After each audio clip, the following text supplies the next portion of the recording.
Americans. Stop. Look. What if one of the ugliest, most worn coins sitting in an old collection could actually be worth thousands of dollars?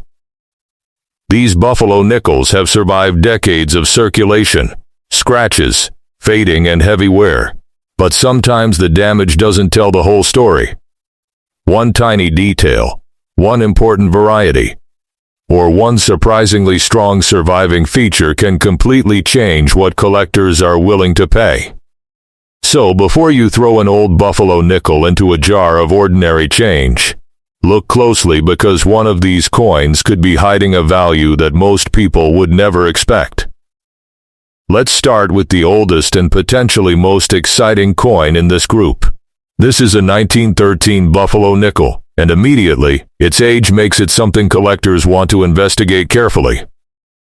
The buffalo nickel series began in 1913, making the earliest examples especially interesting to collectors who appreciate the beginning of a historic American coin design.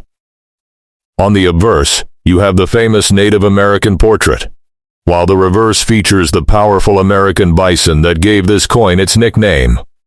And because your coin is in a very old, rough condition, you might look at it and think that most of its value has disappeared, but that's exactly where collectors know to slow down and examine the details. With a coin this old, the date, mint mark, variety, remaining design detail, and overall condition can make an enormous difference. The 1913 issue is particularly interesting because it exists in two major reverse types, commonly known as Type 1 and Type 2. The Type 1 design has the denomination positioned on raised ground, while the Type 2 design changed the reverse to improve the way the denomination wore in circulation. That means two coins carrying the same year can have very different collector interest. And here's where things become really exciting. A properly identified and authenticated example with strong collector appeal can potentially move into a much higher value category. For this video, we're putting a dramatic target figure of $15,000 on the table, but remember, that is not a guaranteed price for a worn example. The real value would depend on the exact variety, mint mark, grade, and whether the coin has any damage or alterations. PCG's pricing data shows just how dramatically buffalo nickel values can change with grade and variety, including extremely high values for exceptional 1913 examples. So if you own a 1913 buffalo nickel, don't clean it, don't polish it, and don't assume that rough appearance means worthless. Put it under good lighting, examine the date and reverse carefully, and consider professional authentication if the coin appears promising. Sometimes the oldest looking coin in the collection deserves the closest inspection. Now let's move to the second buffalo nickel, and this one comes from a fascinating period in American coin history. This is a 1928 buffalo nickel. By this point, the buffalo nickel design had already been circulating for more than a decade, and millions of these coins had passed through American pockets, cash registers, stores, banks, and everyday transactions. That explains why so many surviving examples today look extremely worn. The Native American portrait may be soft, the date can be difficult to read, and the buffalo on the reverse may have lost much of its original detail. But collectors don't simply look at how old or shiny a coin appears. They examine the combination of date, mint mark, grade, strike, surface quality, and overall rarity.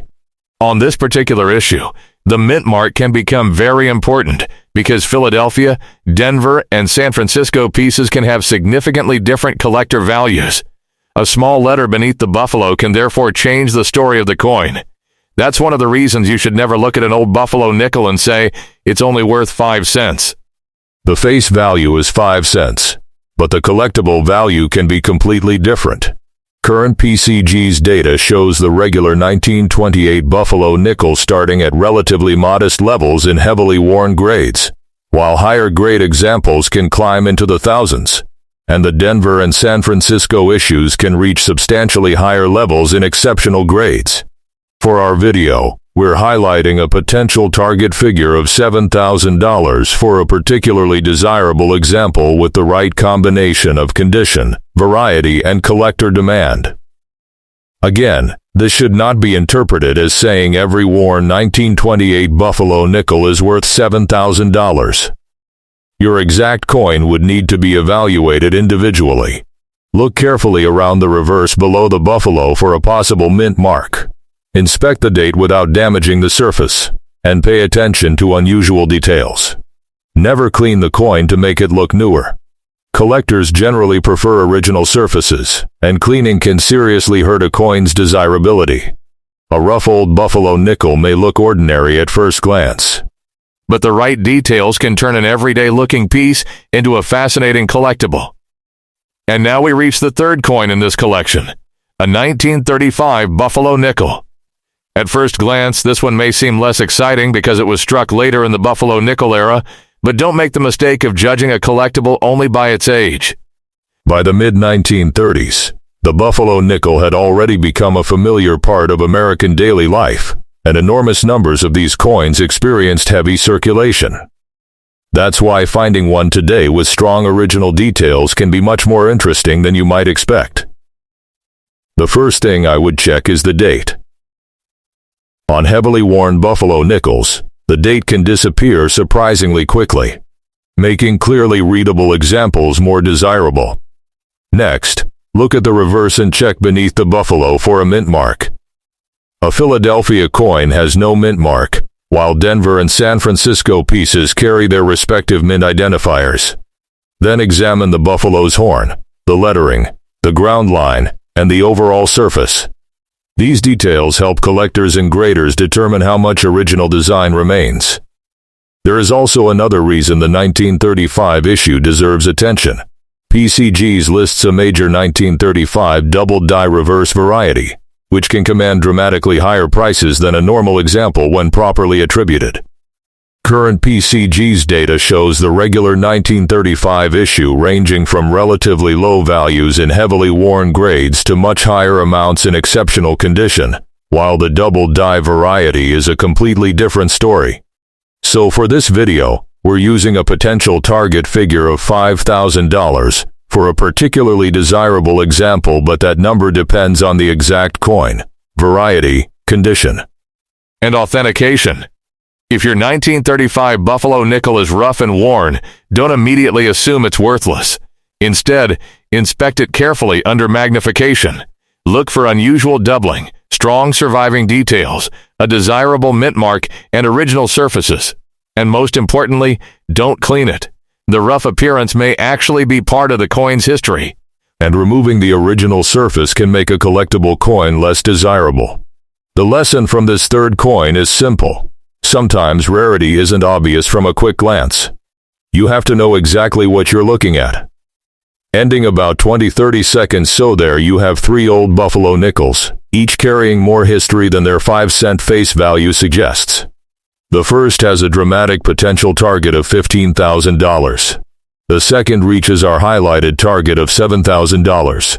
And the third has a potential target of $5,000 when the right variety and condition come together. But remember, these numbers are not guaranteed prices. The real value depends on the exact variety, mint mark, grade, originality, and authentication. So before you spend, clean or discard an old Buffalo nickel, take a closer look. That worn little coin in your collection might deserve far more attention than you think.